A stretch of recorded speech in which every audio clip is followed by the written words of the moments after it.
네, 안녕하세요, 여러분들. 역사는 차차상.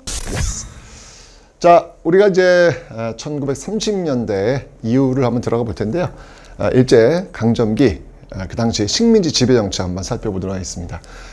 특히 이 30년대는 그 공황, 전 세계적으로 공황이 있었고, 그 공황을 타개하는 방법으로 일본이 선택한 방법은 전쟁이었습니다. 그 전쟁 어떤 식으로 전개되고 그게 어떤 식으로 우리한테 영향을 미쳤는지 살펴보도록 하죠.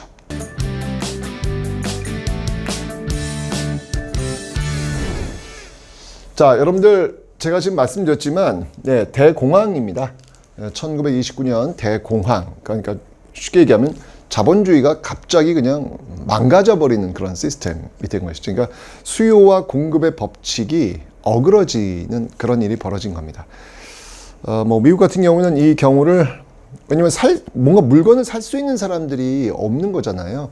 공급은 넘쳐나고 있고, 공장은 또 닫고, 그럼 노동자는 또 잘리고, 노동자는 돈이 없고, 물건은 또 살 수 없고, 공장은 또 멈춰야 되고, 이런 악순환이 벌어지니까 이거를 좀 해결하기 위해서,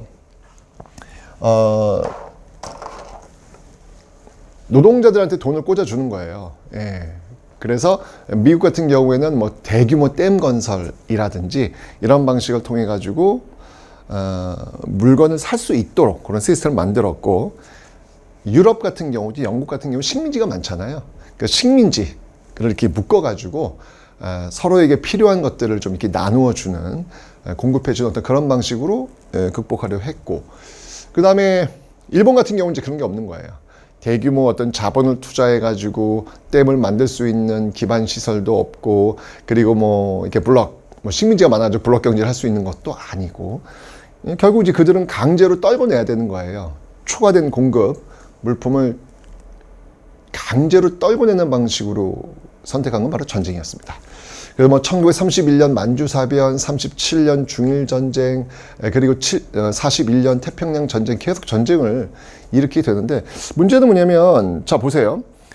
중국과 지금 싸우고 있죠? 미국과도 싸우고 있어요. 와, 이게 지금 엄청난 인구를 갖고 있는 그런 나라들 아니겠습니까?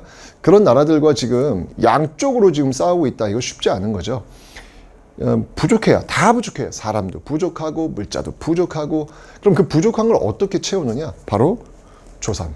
식민지에서 사람을 끌고 가고 물자를 뺏어가고, 이런 방식을 통해 가지고 이걸 해결하려고 했던 것입니다. 그게 이제 1930년대 일제 식민지 지배 정책이 나타나는 배경이다 라고 보시면 되겠습니다. 자, 그래서 여러분들 지금 이제 일단 군인이 부족해요. 지금 중국하고도 싸워야 되고 미국하고도 싸워야 되고 군인 부족하잖아요. 조선인을 군대로 끌고 가려고 하는데, 문제는 뭐냐면, 아니 미쳤어? 내가 남의 나라 천황을 위해서 내가 왜 죽어? 안 그렇습니까? 미친 거지 그러면. 그러니까 어떻게 했냐면, 이 머릿속에 내가 조선인이라고 하는 의식을 지우려고 하는 거예요. 내가 일본 신민이다. 나 일본 천황을 위해서 죽을 수 있어 라고 하는 어떤 의식, 이런 의식을 집어넣으려고 했던 것이죠. 그래서 나온 게 바로 이 민족 말살 통치라는 거예요. 그렇죠. 그래야 일본 천황을 위해서 자신들의 목숨을 바칠 거 아니겠습니까? 그렇죠?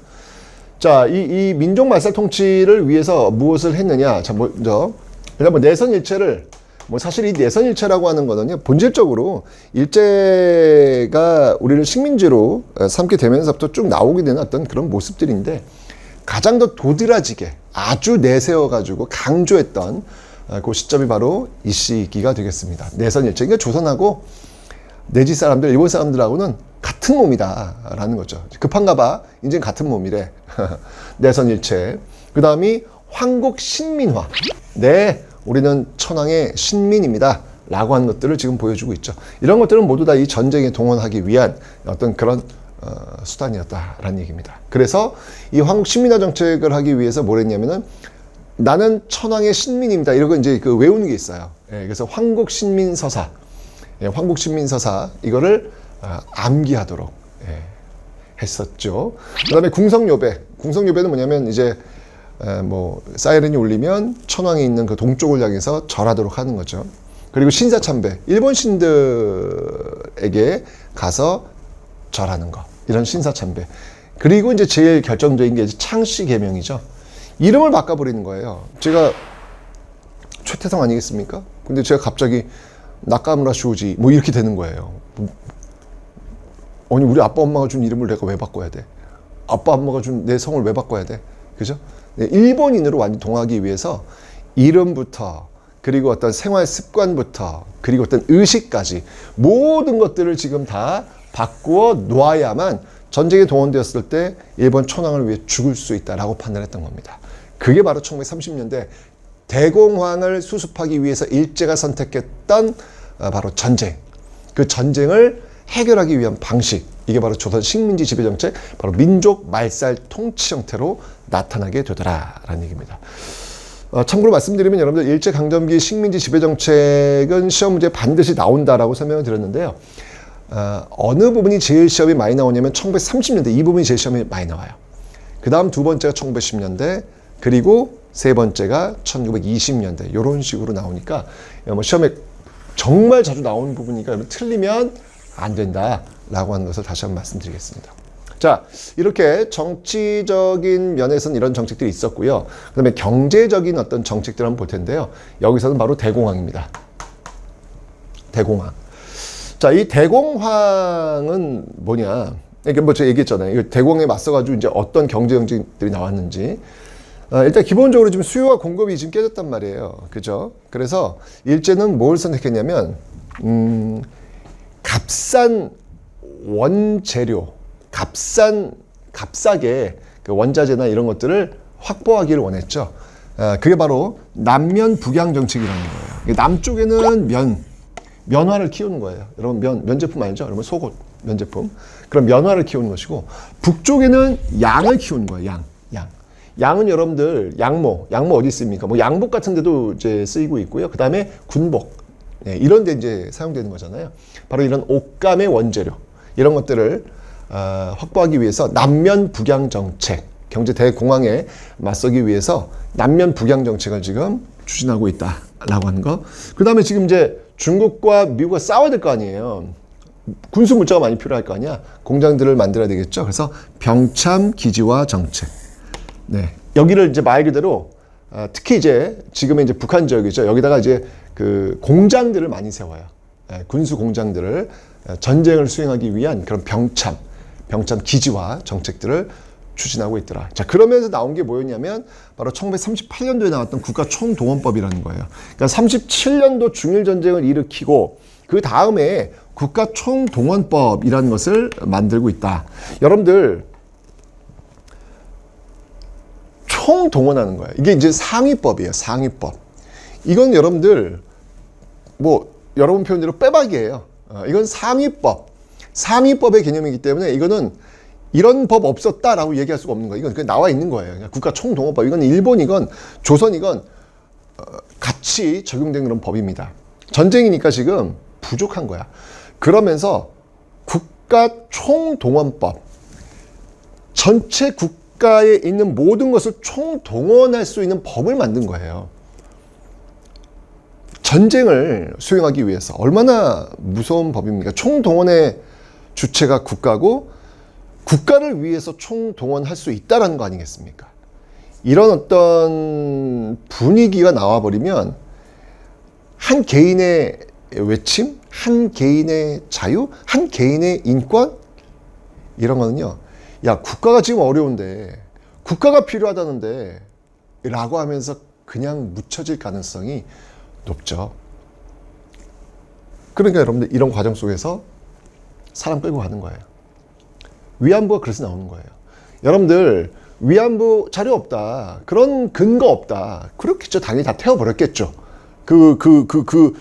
반인권적인 어떤 자료들을 그들이 남겨놓았을 리가 없지 않습니까? 없을 수 있어요. 근데 중요한 건 뭐냐면 상위법이라고 할 수 있는 이 국가총동원법은 문서로 꽝꽝꽝 돼 있다는 얘기예요. 그 상위법 하에서 국가가 총동원할 수 있다라고 하는 그 상위법 하에서 밑으로 시행된 작은 시행령들이 있을 거 아닙니까? 이 시행령들은 근거가 없다 할지라도 이미 이 분위기 속에서 어떤 일이 벌어질 것인지는 충분히 예측이 가능한 거예요. 여러분들 지금도 전쟁 터졌잖아요. 저기 지금 중동전 전쟁 터졌잖아요. 어떤 일이 벌어지고 있습니까? 우크라이나 전쟁 터지고 있잖아요. 어떤 일이 벌어지고 있습니까? 강간, 살해, 살인 이런 일들이 지금 비일비재하게 나오고 있죠. 전쟁이라고 하는 틀거리 속에서는요. 충분히 예측 가능한 일이라는 것이죠. 근데 거기에 지금 국가총동원법이라는 상위법이 있다고요. 그럼 어떤 일이 벌어지겠냐고요. 그 밑에 우리는 위안부를 끌고 간 적이 없습니다. 라고 이야기할 수 있겠지만 그런 것들은 정말 이 큰 상위법 하에서 가릴 수 없는 그들의 어떤 치부일 수밖에 없다는 이야기죠. 그래서 여러분들 부족하니까 지금 공출 배급이에요. 공출 배급 이거 여러분들 이 키워드 잘 기억해 두세요. 시험에 진짜 잘 나오는 키워드입니다. 공출은 뭐냐면 일단 다 가져가는 거예요. 다 가져가는 거예요. 뭐 예를 들면 쌀 수확을 했어. 쌀 10건만 지금 수확했어. 이 10건만 일단 다 가져가는 거야. 이 공출이야. 그런 다음에 배급해 주는 거예요. 이 공출 배급. 이런 어떤 내용들이 있고요. 그 다음에 인적 자원 다 끌고 가는 거예요. 군대, 징용, 징병, 뭐 강제 노동, 그리고 일본군 위안부. 강제 징용. 강제 징용과 강제로 끌고 간 일본군 위안부는 충분히 가능성이 있는 전쟁이라고 하는 이 틀거리 안에서 여러분들 이 당시 보세요. 일본이 왜 가미가지 아니겠습니까? 폭탄 싣고 돌아올 수도 없는 그 비행기를 타고 그 미국 그 전함에 던져버리는 거잖아요. 그 자살 특공대 아니겠습니까? 그죠? 그런 것들이 허용되었던 시대 아니에요. 이 시대가. 그럼 어떤 일이 벌어졌을지는 여러분들이 예측이 가능하잖아요. 이런 일이 없었을 것 같아요. 충분히 그런 분위기 속에서 이런 법체자에서 얼마든지 가능한 그런 모습이다라는 얘기죠. 그러니까 이런 것들은 여러분들 그 일본과 우리와의 어떤 관계도 중요하지만 이거는 인권이라는 측면에서 여러분 접근할 필요가 있겠다라는 것이죠. 앞으로 이런 전쟁이 벌어졌을 때 여성들, 노약자들, 어린이들은 가장 희생의 타겟이 될 수밖에 없는 그런 존재들이에요. 그리고 그렇게 됐고요. 그러니까 우리가 이런 역사를 배우는 이유는 뭐냐면 앞으로 이런 일들을 반복하지 않기 위해서 이런 것들을 꼼꼼하게 들여다볼 필요가 있다는 얘기죠. 그런 어떤 인권이라고 하는 측면에서 여러분이 좀 접근해 봤으면 좋겠다는 생각이 듭니다. 자, 어쨌건 1930년대 이후에 바로 이 민족말살 통치 그리고 국가 총동원법이라고 하는 이 전시 상황 속에서의 일제 식민지 지배 정책을 여러분들이 좀 기억해 두시면 좋겠습니다. 자, 그럼 이제 이런 어떤 일제 식민 지배 통치 방식에 맞서서 우리는 또 어떻게 싸웠는지 그 저항의 역사를 다음 시간에 배워보도록 하겠습니다.